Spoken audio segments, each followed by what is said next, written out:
You're listening to Get to Know World of Warships, a podcast created by Boggzy and Synpax. Hello, everybody. Welcome back, heroes. You are all on my naughty list. Why? I don't know why. You're not on my naughty list. I'm just happy to actually be making a podcast again, to be completely honest with you. I have survived coronavirus. My girlfriend Bree also has coronavirus. She's had a harder time with it than I have. She's got some lung issues. She has asthma, so it's been a little more difficult. She's had a lot of tightness in her chest. I had difficulty breathing, and that's lasted about 4 or 5 days now, unfortunately. But she seems to be making her way through it well, which I'm grateful for. Thank you all for asking, those of you on my stream and whatnot, for asking how she's been doing and for, caring, I suppose. I have MalteseKnight coming on here in just a minute. But before we talk to him about what it's like to be Maltese and what it's like to be the friendliest guy in World of Warships, I just want to point out that right now we're coming up towards the end of the year. There are 2 campaigns going on right now. One campaign is to get the Strasbourg. That's the blue campaign. I'm going to call them blue and green for right now. The blue campaign, it's timed. You can basically do one per week, one section of it per week. And the green campaign actually requires you to have the Strasbourg in order to complete it, to progress through it. But once you do progress through it, it's fairly easy. So if you're feeling like you need to whale the Strasbourg in order to do the green campaign, I don't know that that's really necessary. There are some tech tree, tier 5 tech tree ships available to earn from it, along with some unique commanders and some permanent camos for those ships. So if you're feeling pressure to whale them, it's not required. There is time at the end after you've got the Strasbourg to then finish the green campaign as well. Just thought I'd throw that out there. It might require some serious game time towards the end of it, but that's how it's going. Ranked is also going on right now. The Silver League of Ranked started on Monday. It's 9 and Silver League is 9 and 10. I cannot imagine why you would want to bring a tier 9 other than maybe the Alaska, the Georgia, or the Musashi, just because those are ships that sort of punch way above their weight. But I encourage you all to give that a try. I've heard people complaining that it's worse than old ranked. I gotta say, I don't think it is. It's still the same, gain a star, lose a star, save a star mechanic that it has been before. But when you get to rank 1, you sort of enter an irrevocable point where you can't slip back behind rank 1, and then you go into the struggle, essentially. It's sort of like a clan struggling to make it into the next league of clan battles. You struggle to make it into the next league of ranked. So go check it out. It's actually been pretty fun for me. It's frustrating, but it's fun. And if you're thinking about taking an FDR into ranked, please don't. Nobody needs that. So stick around here. We're going to change gears in just a moment, and we're going to talk to MalteseKnight. Okay, everybody, I'm here with one of my favorite people in the whole World of Warships. I have the distinct pleasure of welcoming someone. He is a streamer. He is a member of 07 Devastating Strike, the most recent international Verizon tournament champions. And he might just be the friendliest streamer who plays World of Warships. So everybody say hello to MalteseKnight. Hello, MalteseKnight. Boggzytime and viewers.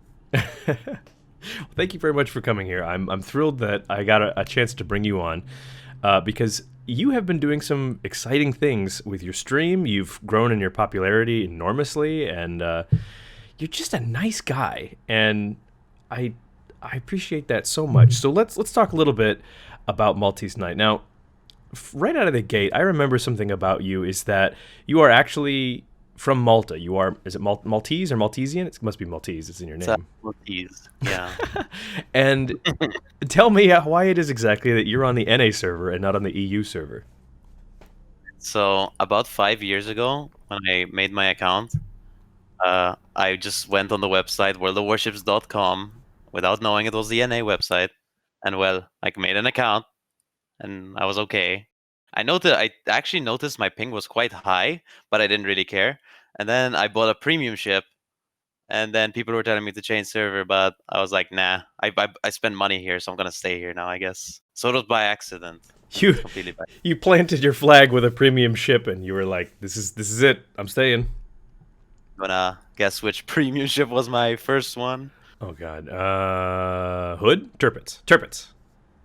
No, it was Atlanta. Oh. Second one was Tirpitz, though. Okay. You know, I just got a Turpits for the first time ever. I've been playing for like 2.5 years, and I just got a Turpits in the Black Friday crates. I got the Turpits B. Everybody had been telling me for like 2 years, like, oh, you got to get the Turpits. It's a great moneymaker. You got to get it. I just never really got into it. Do you like it?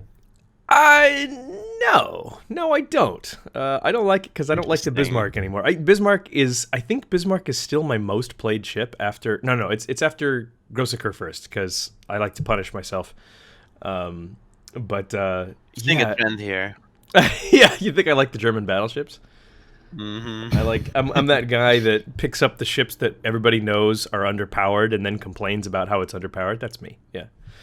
So, Pretty good. So, well, tell me what happened after you stayed in the NA server. Obviously, you've made it to a position where you're in one of, if not NA's most competitive clan. There's a very fine, small cadre of clans that can boast the accolades of 07. So, how did you exactly get up to the tippy top? Well, quite a long story, but I'll summarize it pretty well. So the thing is, everyone who comes on my stream is always like, man, there's people who like want help and stuff, Mm-hmm. and they're like, oh, I'm 47% and I feel like I can't do anything. See, I started just the same. I was a red player, basically.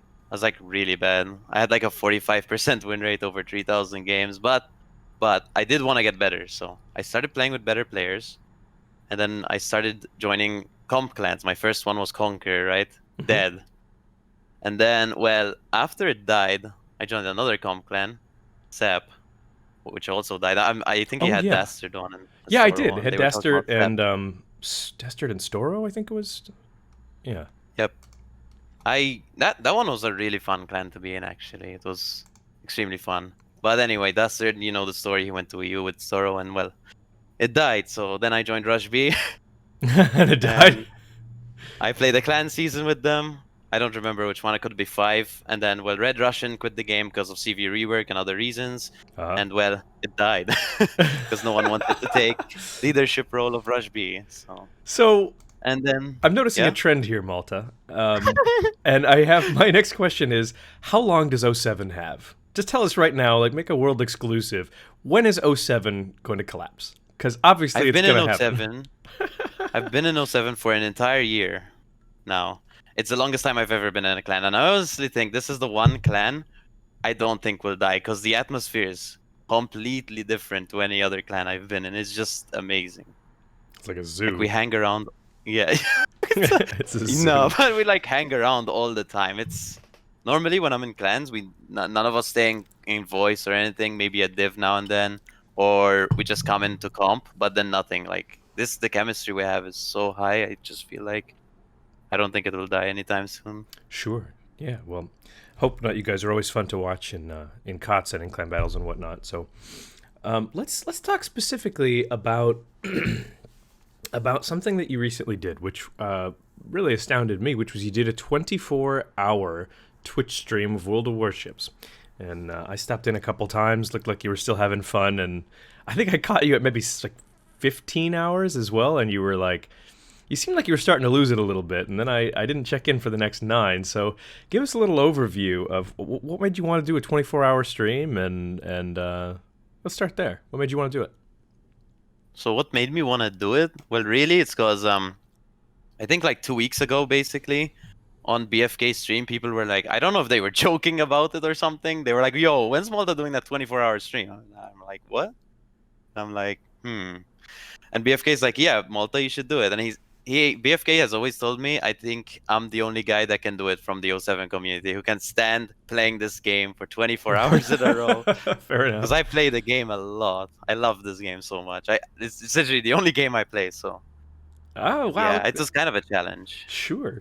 Well, so what was I mean, did you have folks from your community join you on stream and play throughout? Did you pick up people from the chat? Did you go solo? What did end up happening, overall? What was the most common thing you did? So for the first 3 hours, I think, or first 4 hours, we had the Russians on from Smile. Oh, you did? And I love those guys. Yeah, I love those guys, Yeah, man. They're Smile's amazing. great. And then BFK came on. I played with Swill Noticer, the Noticer. Mhm. And then I also played with Fryce, one of our new clan members. And the Potato 69, the Reformed Gamer. Oh, that's the And potato. then, Okay. yeah, Got it. that's him. And then I also played with Potato Quality, Mhm. another big streamer in the 07 TV Yeah, he's bracket. the battleship master, the man who plays RTS battleships, right? Indeed. And then, well, for the rest, I think when PQ left, we kind of took a break. Not really a break, but I went to play ranked on EU. Yeah. Suffered because I suffered because I only have a Vanguard there, so it was not fun. Yeah, that's brutal. Yeah. Yeah, then then- I caught you. I ran into you maybe like 15 hours in. I ran into you in a random, and Oh my god. I realized you were. I actually pulled your stream up again because I was like, oh, I should check in and see how he's doing. And you sounded almost delirious, and you were just trying to farm as much damage in a Thunder as you possibly could. Well, I think at those hours, I don't know if you watched that entire part, Boggzy, but that was the 4th game of my Thunder. Not 4th game, but like I think I was 6 games, 7 games in onto my Thunder there. Mm-hmm. At that point in the stream, I was like, okay, I want a 400k game right now. You just So- decided you wanted a 400k game, and you're like, might as well just do that now until I get it. Yeah, so I started playing Thunder. I mean, I because my closest to 400 is 394, and I did that twice, so I'm really mad. But- Okay. So I played Thunder, and that was like 7th game, and I broke 300k 4 times. I got a 370k. Yeah, and every time I broke 300k, I was like, oh my god, this is 0 damage, because I was looking for a 400, not a Right. 300. It's I was actually 400 or disappointed. bust, right? Yeah. Yeah. The average though for the night was 272. Your in average Thunder. damage in the Thunder for the night was 274. Good lord. Yeah, that's over 9 games. That's such, Yeah. that's such a filthy ship. Like that's wild to me that you could have an average of that high, because that's like most people get 270 something in anything, even a Thunder or like a Hindenburg that really farms well, and they're like, that's pretty damn good, but that was your average over the course of the night. So when that ship's broken. I got to be honest, when I was listening to you, you sounded like you were getting a little delirious, or you were like, you're just sort of, you sounded like you were starting to crack a little bit. Was there a point during your 24-hour stream where you just went like, I can't handle this anymore. I gotta stop.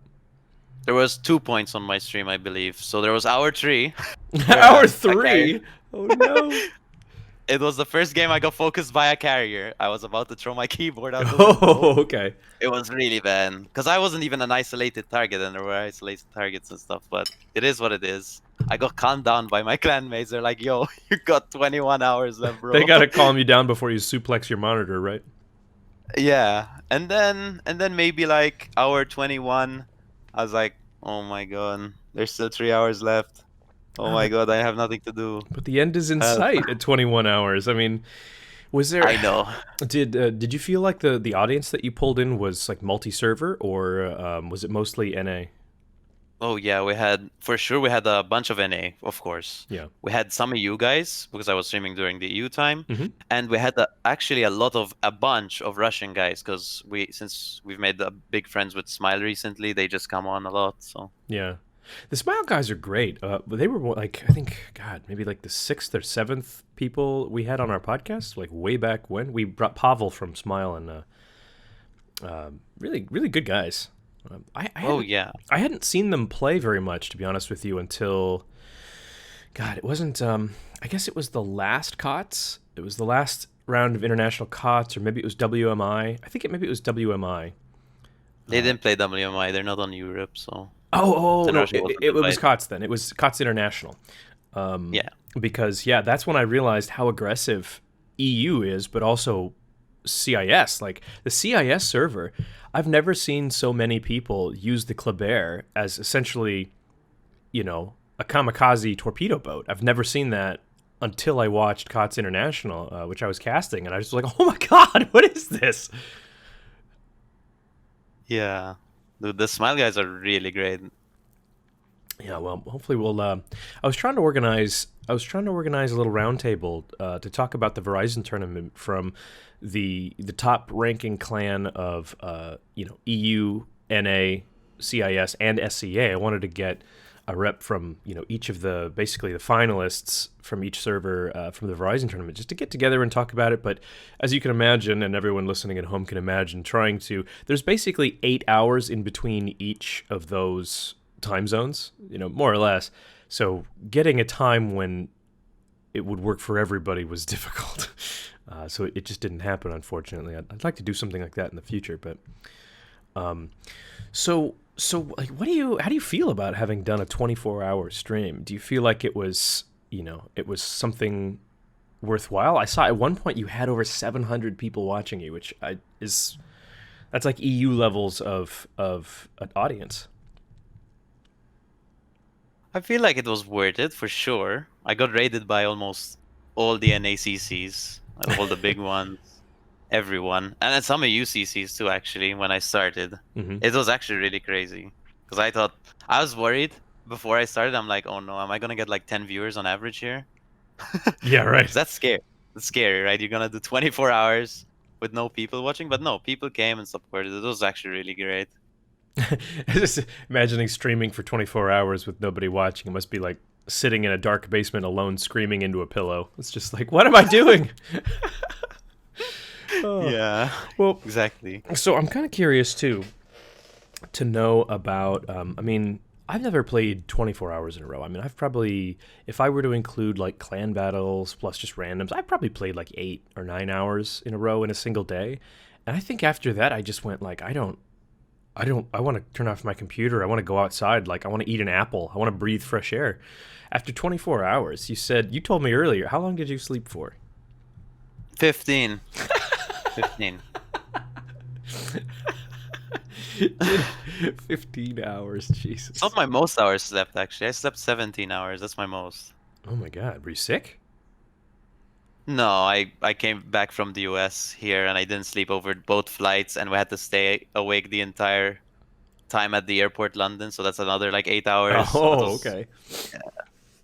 Yeah, well, so I stayed awake for longer for sure, but yeah, sure. But this was stayed awake because you were doing something extraordinarily important, which is playing 24 hours of World of Warships.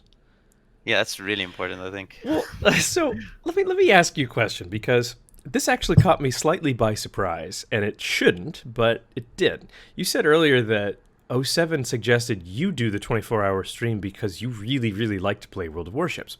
Now, I hear you there, because I do enjoy this game. I enjoy playing. I enjoy ships and World War II history and being a part of all that, and I think this is a really fun game.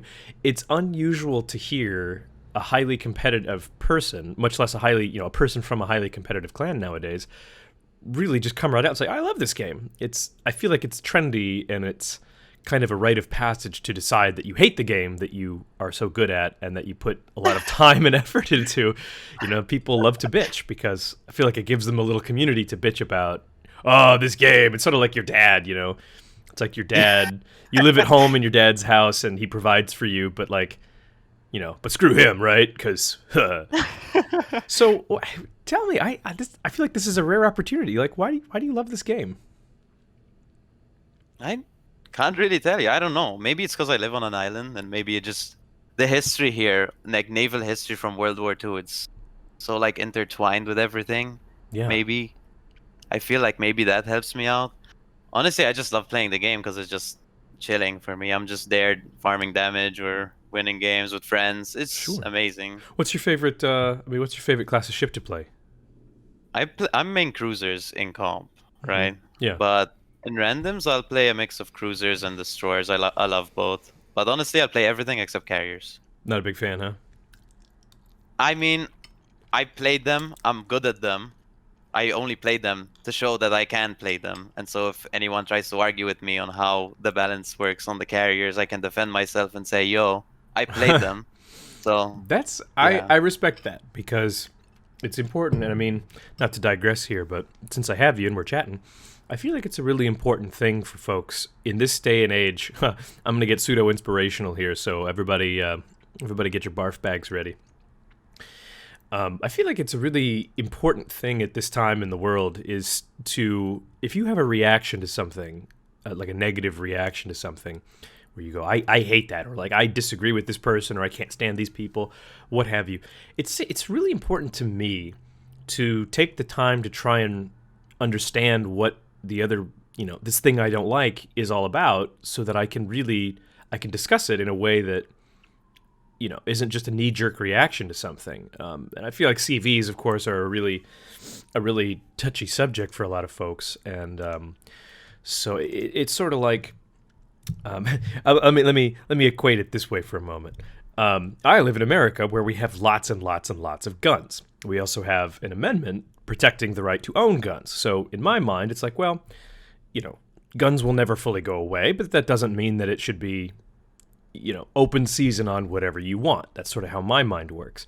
But I also think that someone who's, very fundamentally against guns should at the very least go to a shooting range, shoot a gun or two for an afternoon, and just sort of understand, like, okay, there's a real powerful feeling that comes from, using a firearm, and it affects people, and it gives people a sense of agency. It gives people a sense of power sometimes, and sometimes that's good, sometimes that's not. But I sort of feel like if you're going to be against it, you should dip your toes into it and understand why people care about it.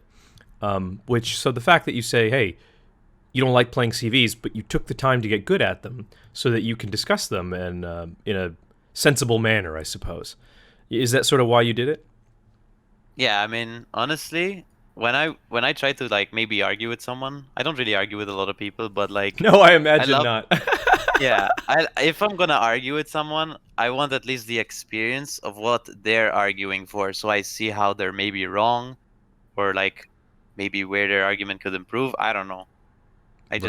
I don't like arguing with someone when they don't have any experience with something. That doesn't make any sense. Sure, it sort of feels like, I don't know, what does that feel like when it's clear. We've actually had this happen in our Discord a few times, where folks want to come in and argue about stuff, and maybe they haven't played competitive at a very high level yet. And this used to be me, by the way. I'll just admit to all of you right now that I used to be one of those opinionated people where I hadn't seen high level of competitiveness, so I didn't know how ships really functioned when they got min-maxed really, excessively. And so I'd sort of have these opinions on things, hard opinions on things, and I'd argue them. And sometimes people would say, well, you don't really, you don't know what you're talking about. And I'd say, of course I do. I played 4,000 battles of this game. And they go, yeah, but you've never played at high level of competitive yet. And I'd go, well, screw you. And, like that does happen. And I don't know about you, but I've sort of tried to do that thing where it's like, okay, figure out where they're at. You can look at their stats, and if it's somebody who only plays Battleship and they don't like destroyers, and you go, oh, well, of course you don't, because that's the thing that counters you. Why would you like it, And you sort of figure out where they're coming from, and then you go, here's what you do. You start playing this, and, try from their perspective, figure out what doesn't work for them, and then start doing that. Things will start to balance out a little bit more. You reside in a highly, highly competitive clan and highly competitive player environment. What's it like being the friendliest guy in World of Warships in one of the most competitive clans? Does that ever cause you trouble? I don't know if I'm the friendliest guy, but I'm not gonna go out like and insult someone unless they've done something bad to me in game or something. But sure, I don't know. I feel normal. I don't know. You feel normal? Any of us. Honestly, I don't feel like any of us are hateful people, right? No, I wouldn't use the word hateful. Certainly not. Or like, I don't know. I feel like I'm just like normal, right? I don't know. You're not normal. You're Maltese. You're special. You're a very unique. I'm rare. Brand. Yes, you're rare. You're a Snorlax in the wild or something. I don't know. I was looking. Oh wow! I know it's random, totally off-brand for me there. I remember I was looking up some random article online, and I saw like it was, here are some of the most mathematically improbable things that can happen in popular video games, and I guess one of them was from a Pokemon game that I think I played back when I was, I don't know, maybe in high school or something like that, and it said, here are the odds of finding this Pokemon in the wild or something like that, and it was I remember that them listing out the different things that had to happen correctly in order for you to actually find this thing, and then what the odds of actually catching it were. And I went, this is insane. This is like 1 in 20 million. Why would you put this in a game? Because it's never going to happen, you know. And I feel like the odds of finding like a highly nice competitive player or a Maltese person is it's like catching a munchlax in the wild. It's incredible. It's very rare. I think that's what it was. say. Well, so On the NA server, especially. well, certainly on the NA server, you might actually be a unicorn. I mean, you would probably know every other Maltesian person who plays World of Warships, much less on the NA server, right? Funny you say that, actually. Someone called me a unicorn earlier today, I think. Oh, that's sweet. Well, so let me ask you this, because you did actually mention it earlier, and we're talking about Malta. I am an aficionado of World War II history in general. I don't know why. Maybe there's something wrong with me, but when I was growing up and all throughout high school and college and even still today, like I just loved reading about World War II, the locations, the logistics of it. I guess I was always trying to make sense of how does something like this happen? How does this even come to pass? But Malta itself has always been fascinating to me just because of the really unique situation that it found itself in World War II. So, since you mentioned specifically the military history of Malta, the cultural history, and how that is probably a big part of your shared culture, would you do me a favor and just, since I have you, speak a little bit to what it's like to live in Malta and what sort of war history means to Maltese people as a whole? I mean, honestly, I love living here. Every time I go abroad, even like 7-8 days, I always want to come back. It's just amazing living here. I mean, living on a Mediterranean island, I mean, Sure. how much better can it get? Yeah, it's like 15 minutes away from any beach you want. So much history about not only the British from World War II, but the knights before that and everything. So we have a bunch of history. You said the knights before that? Yeah. What does that mean? So I don't know if you heard, but the knights came here and basically they fortified the islands for their own, to make them their own, basically. Do you mean like the Teutonic Knights, like the Knights of the Holy Roman Empire, or do you mean... No, the Knights of St. John. Oh, okay. I was like, Knights? What? Okay. So they turned That's it why into my name's MalteseKnight, actually. Okay, I was trying to make the connection there, but I'm not as smart as I sound, so it took me a second.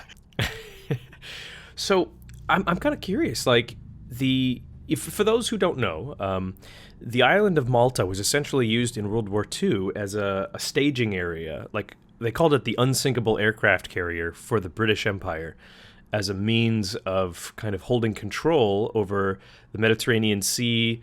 It's an island ostensibly between Italy and North Africa. So as you can imagine, as the Germans and the Italians were raging across the desert back and forth with the British and the Commonwealth forces in North Africa, the island of Malta was essentially this holdout for the British Empire, and it had a harbor, it had an airfield, so they could harass shipping and supply lines to North Africa. It was generally a giant pain in the ass to the Axis forces, and the people of Malta, it's not a big island. The people of Malta were subject to intense aerial bombardment from the Germans and the Italians, and were constantly trying to be resupplied by the British Navy and the British Empire forces. It really was a dramatic story that saw lots of kind of unorthodox naval battles. The famous HMS Warspite, which of course is a ship in our game, had a major role in escorting convoys to and from Malta. So, what kind of effect do you think that had on current Maltese culture? I've always wanted to know. Honestly, I'm not sure. I mean, we speak a lot of English. It's our main language now, so that's probably one of the most important things, I guess. Was it Italian before, or is Maltese its own language? No, before the English game, I believe it was just, I think, Latin or something. I'm not sure, actually. We don't really learn too much about that. We don't learn about the outside world on your island paradise? We learn more. Sometimes we learn more about the outside world than what our actual history, which is kind of weird. I don't... Really? Huh. I mean, they don't tell us a lot about World War II. You have to just like figure that out on your own. They don't really tell you too much about that. We more learn about the Phoenicians or anything like. The Phoenicians? Yeah, I mean, why? Can I ask the why the knights. Phoenicians? We learn more about because I mean they came here. Okay. They were like one of the first people to come here and siege the island, take it over. Wow. We've been taken over by basically everyone across the Mediterranean at Well, this point. sure, yeah, that seems to be an island trope, right? Yeah, I mean an island in the middle of the Mediterranean, which has enough space to put ships and everything. It has a natural harbor, so Yeah, people natural wanted to deep take water it harbor, over. right? Yep. Yeah. It's just amazing. Well, so I used to work for Sicilians. I used to work for Sicilians as a bartender in Beverly Hills and in California, in Los Angeles. And I worked for about 4 years for Sicilians. And what I found out about them, you got to understand, I'm from Oregon. I'm from a relatively small town in the state of Oregon in the United States. And you know, I was raised to be very friendly and open and to not judge other cultures. But what I didn't realize is that there are other cultures out there that might just judge me for being something like naive. And that's what I learned from the Sicilians was that, you know, they considered me very naive and very, that's probably just the best word for it. And I mean, that's fine. I'm sure I was. But one of them was kind enough. There was one of them, it was a whole big family, and one of them was really friendly. Told me one day, he sort of said, like, look, you need to understand what it's like to be from Sicily. He said, Sicilians, the only people that Sicilians hate more than other Sicilians is everyone who's not Sicilian. And I sort of laughed, and I went, why? He goes, because we're a tiny island in the Mediterranean, and we've been conquered and taken over by other people for, you know, thousands of years. So he said, after a while, you just, sure, you hate everyone else on your island, but as soon as someone else feels like a threat, then you're best buddies with that guy. Do you feel like that is at all similar in Malta, or is it a little less severe than that?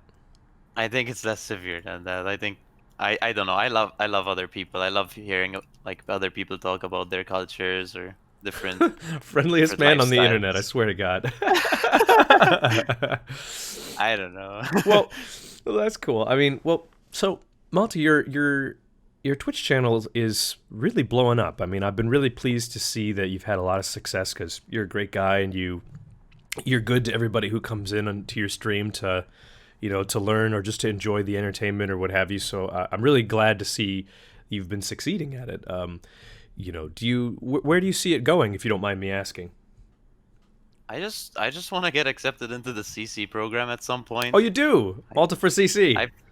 Malta for CC. I applied like 3 months ago, but we're still waiting. I'm sure we'll get in at some point. I can tell you from my own perspective, they really do have windows where they let folks in. You know, and often it happens when someone else leaves. So so I have no doubt that you know, you're well on your way there. Can I ask, have you been creating other content outside of just Twitch, or are you mainly sticking to just streaming? I just started with a YouTube channel, actually. Oh, you where I did? do commentaries or reviews or just replay uploads. Yeah, I just did. By the way, like 2 weeks ago. Well, that's wonderful. So, well, it's pretty fresh. I'll definitely get the link to that, and we'll put it in the description below. So everybody, please go check out MalteseKnight's YouTube channel. He's in one of the best clans in North America, so obviously there's something there that you might be able to learn if you're a newer player and you're trying to get better at competitive. And there was another question. Oh, okay. Hey, do me a favor. I want to have you sink a ship. We're not going to have you poach Synpax because you're not a clan in and of yourself. You're MalteseKnight. So if you had to, if you became a CC and they were like, congratulations, MalteseKnight, you're a CC now, and for your birthday, we're giving you one get out of jail free card, except it's actually a get this ship out of here card. And when you turn it in, you can remove any one specific ship, not a line, not a class, like some of these greedy people that come on my show. One ship. What's it going to be, Malta? I'm going to exclude carriers because I'm going to exclude the obvious. Okay, fair enough. But, I mean, I know this ship. I hate this ship. It's Thunder. It's overpowered. The ship you just got 270,000 average damage last night with? It's overpowered. playing against that ship when people are running to the edge of the map, and it's not even their fault. The ship is designed to do that, so I would remove that ship on site. Not even Conquer, because I don't really care about Conquer. Thunder is just broken. So, I mean, why? I feel like I know the answer, but I'm kind of curious to know what's the big difference? What puts the Thunderer so high over the Conqueror to you? There's two things: AP overmatch and dispersion. So Okay, the overmatch is 30 millimeters, like the Moine. Right. And the dispersion on it, most of the time, Conquer, when you're shooting at 20 kilometers, you're gonna land 4 shells out of 12. Thunder, you land 6 minimum. And so the Conquer has to sit closer, 12, 13, 14 kilometers, to get as many hits as Thunder is getting from 21 kilometers. So Sure, yeah. even though it has 4 less barrels. Yeah. It really does have the it has the dual, I would say, the dual action of the HE shells pen an enormous amount of armor, light lots of fires, do lots of damage, and then if you switch to AP, you still overmatch 30 millimeters. For those listening who, I was scolded the other day for not doing this as often. For those who don't understand what we're talking about, the Thunderer has 18-inch guns. It has 457 millimeter guns, which, while it doesn't overmatch 32 millimeters like the Yamato or the Shikishima or the Musashi, it does overmatch 30 millimeters, which is, generally speaking, the standard casemate armor for high-tier cruisers. Cruisers like the Des Moines, the Hindenburg, there's a variety of other ones, but basically anything that's not Russian gets overmatched by these AP shells, so they just tear apart cruisers, and they're extraordinarily accurate, and they fire at long range. And they have a quick reload too. And they have a quick reload. And a good heal. It has a decent heal as well. It has a decent heal, DFA, but who cares? But the most important thing is you mount Cunningham on it. Andrew Cunningham, the captain. Yeah. And it just turns into a completely different ship. You get a Wither in 5 minutes, and you have a 19-second reload, and then you put AR on it, and you have like a 17-second reload on a Thunder, and you're like just farming. Yeah. So it's crazy. We may have to ask MalteseKnight to do a do a highlight episode specifically on how to piss everyone off in the Thunderer. We might have to get him to help us with that. I recorded a commentary where I'm gonna upload a 370k game on Thunder on YouTube to just show why the ship is overpowered. That's that's great content if you ask me. It's like, I have an opinion, it's this, and here's my essay on why it is. So here's my proof. Here's the games that I just played in it for like 300k all the time. Yeah. Andrew Cunningham, Withers, broken.